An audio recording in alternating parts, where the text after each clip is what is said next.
Баршаңызға сәлем, сіздермен баланың арқасына жасалатын массажбен бөліспекшімін. Алдымен нәрестенің арқасын жылытып аламыз. Жылыту 1,5-2 минутты құрайды. Егер балаңыз кішкентай, яғни 2-3 айлық болатын болса, көкірегінің астына сүлгіден жасалған валик қойып қойсаңыз болады. Арқаға массаж жасаған кезде омыртқаға күш түсірмейміз.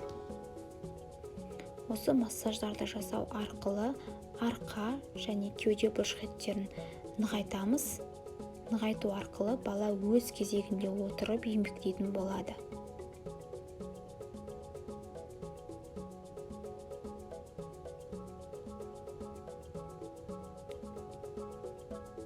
Массажды омыртқаның жанына жасаймыз. Жоғары қарай әр қимылды 5-6 ретке дейін қайталасаңыздар болады.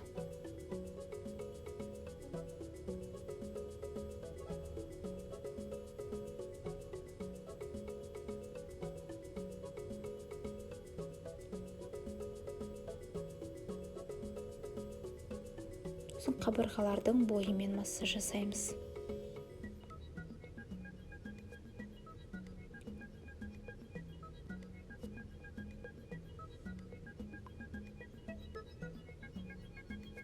Жауырынға массаж жасаймыз.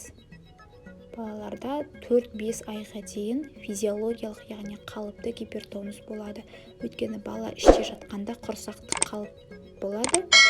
Сыртқа шыққаннан кейін адаптация ретінде 4-5 айға дейін қалыпты гипертонус болады.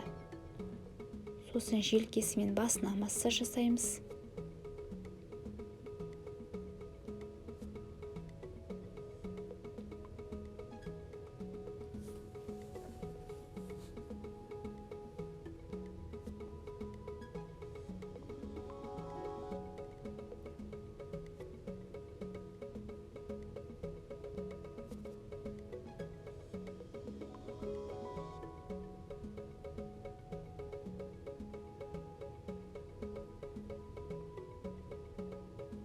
Сосын ЛФК жасаймыз қолға.